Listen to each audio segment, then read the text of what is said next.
Hey everybody, it's Dave Dugdale, learningvideo.com. This is going to be a non-comprehensive review of the Sony A9. I say non-comprehensive because it's not going to be very thorough. I'll just basically answer some of the questions I have about this particular camera.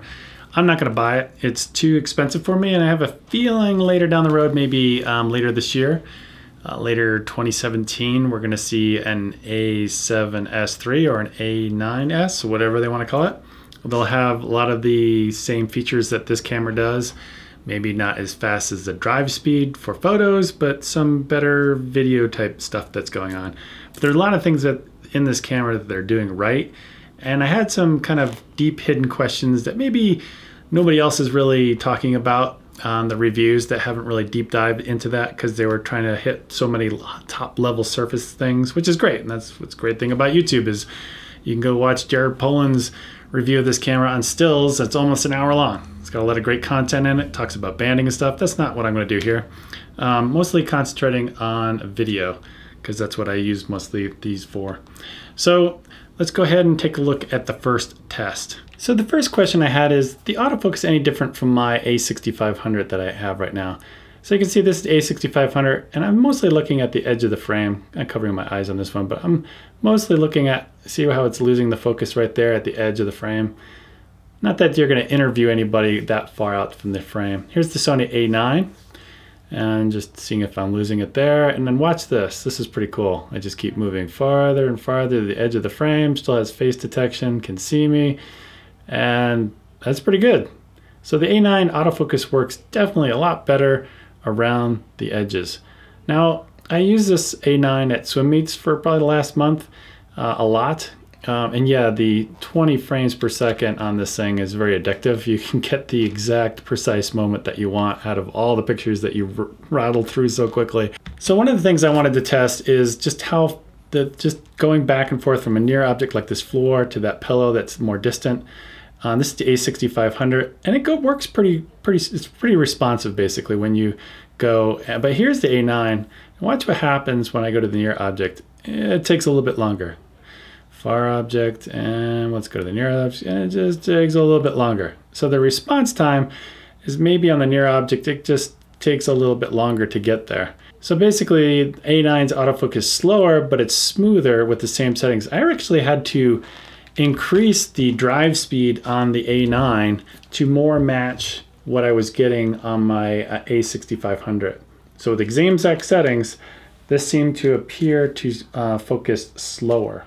It might be smoother, but it was just a little bit slower in terms of video. This has nothing to do with stills at this point. That being said, both the A6500 and the A9 both work really well, especially for what I was doing here is swimming, slow motion, 60 frames per second right here.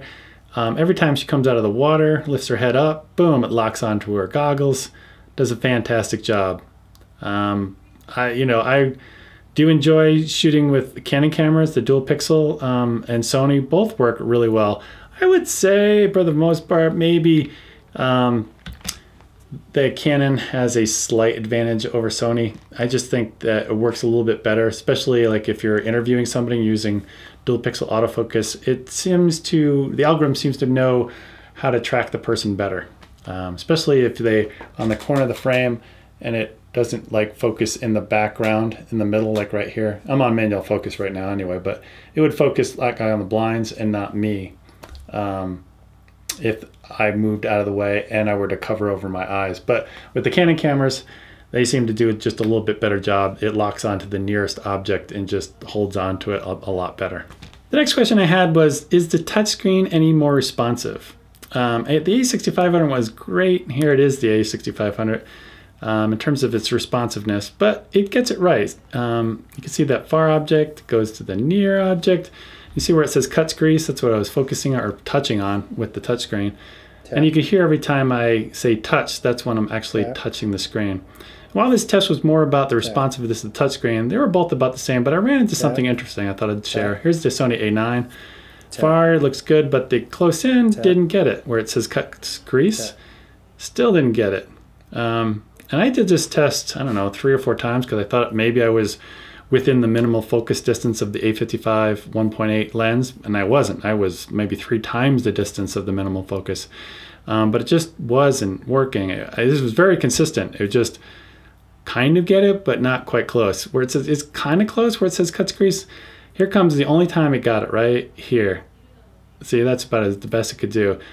So what I did is I was like, all right, I'm gonna take it out of autofocus. You're gonna see the camera move and shift around. You can see the light's kind of dimming because the light outside is changing. And I did this kind of in a situation where it was mostly backlit lighting to see how well it would autofocus.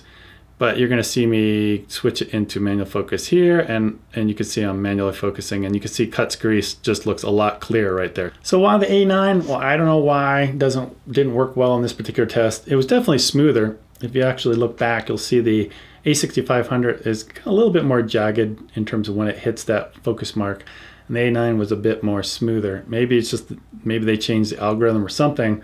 The drive speed or whatever is a little bit different, and it just wasn't hitting that closest mark for some reason. The next question I had is the color any different? And because what I've noticed over time, owning several Sony cameras, is they have been making tweaks to the color. Each camera is coming out slightly different, and maybe they're looking at Canon's color science and they're trying to emulate it a little bit, which we're going to see here, which is kind of interesting. So in this first test, what you'll see is the A9 on the left, A6500 is on the right, and just for another comparison, A9 still on the left and A7R2 on the right. And what I want to just show you is I isolated just the chart, and if you look at the gray patches, that middle gray, you'll notice that the A9 is a little bit brighter than the A6500. Let me show you on the scopes. And as you can see, that middle gray is a little bit higher, and also kind of emulates what happens with the Canon cameras. Canon also does this very same thing with like what you see in the A9. Also, I noticed the A9 was slightly less saturated than the A6500 on all those different colors. What does all this mean? I don't know, but it seems like every time Sony comes out with a different camera, they're kind of changing the color science inside the camera a little bit, at least when it comes to video. I was using the exact same settings on standard, same contrast settings. Everything was exactly the same between the two cameras. I just thought it was kind of interesting that this one is maybe recording that middle gray a little bit higher than on previous Sony cameras. The next question I had was, if I use full frame versus crop, is the noise the same? And here is at a somewhat high ISO. I think I shot both of these at ISO 6400, if I remember correctly. Crop mode is on the left, full frame is on the right. I basically just used the lens so they're about even. And if we zoom in 300%, maybe the full frame's a little bit cleaner. I would say, it's hard to say from this one. This particular example, I really couldn't draw any conclusions on the two. But when I was looking at this, and these are all 4K clips, and this is being published at 4K, the full frame was slightly cleaner, especially when I was looking at that kind of like that sign in the distance to the right of the window. It just looked a little bit cleaner. But the one that really I could see the most difference between the two is this one, on this particular lighting. The full frame just looked a lot cleaner. So full frame maybe slightly better at higher ISOs, but what I noticed, I mean, I've again been shooting swimming for the last, I don't know, 6 weeks. 30 of those days was probably with this particular camera. I was shooting a lot with it, and I would switch between crop mode and full frame mode a lot, so I could use a lot, basically I have 2 different lenses with one lens, so it was kind of fun. And in bright daylight situation, or even in the indoor pools that we were in, I didn't notice any difference going between full frame versus crop mode in terms of noise, which is a really good thing. That's really cool, because on the A7R2, which I'm actually filming with, you get hit with a heavy penalty when you shoot in the full frame mode. It gets noisier, and you also introduce aliasing and moire and other cruddy features when you shoot full frame on the A7R2. So the next question I had was full frame versus crop. What about aliasing? So this first mode that you're going to see is you got crop on the left, you got full frame on the right. It's shot both at 4K, 24 frames per second. Now I just want to say, I'm publishing this at 4K, and this was shot in 4K. If you're watching this on an iPhone, maybe you're watching on a YouTube at a smaller size, this jacket just usually goes berserk in terms of aliasing because it has such tight patterns on it that it causes aliasing. So you actually might be seeing aliasing when I'm not. So both 4K at 24 frames per second, both of them look great. There's no aliasing. I just want to reiterate, you might be seeing something different on your display, but for my display, I don't see any aliasing. So moving on, here is 1080 at 60 frames per second. Again, crop is on the left, full frame is on the right. And my conclusion here is 1080, 60 frames per second, both look okay. It's definitely softer than, 4K, but there's no aliasing. In the next test, we've got 120 frames per second at 1080, crops on the left, full frame on the right. And kind of what you can see here is the image has gotten a lot softer. So 1080, 120 frames per second, both have aliasing, and they're much softer than 4K. So next up, I was kind of curious, just wanted to look at them side by side. 60 frames per second is on the left, 120 frames per second is on the right. This is both again with the A9, both in crop mode. And as you can see, the conclusion I have here is 60 frames per second looks much better than 120 frames per second, which is pretty obvious. So moving on to my next question I had is, so how does the A9 compare to the A6500 with the same ridiculous jacket? So shooting the A9 on the left, 6500 on the right, 4K, 24 frames per second. My conclusion here is the A65 has more detail at 4K than the A9, just a little bit more, not that much more. So I'd say the A6500 wins there. When we go to 1080, 60 frames per second, A9's on the left, A6500 on the right. The conclusion here is that at 60 frames per second, the A6500 has aliasing while the A9 does not. Now I'm looking at these at the native resolution. So when I was doing these, I would like 1080, I was watching it 1080. I'm upscaling this to 4K, so you might be seeing again something different. You're just gonna have to believe me for what I'm seeing on the screen. That's the only way I can come up with this one. So let's move on. So now we've got 1080, 120 frames per second, A9 left, A6500 on the right. And the conclusion here is 120 frames per second, both are bad, but the A6500 has just a little bit more detail.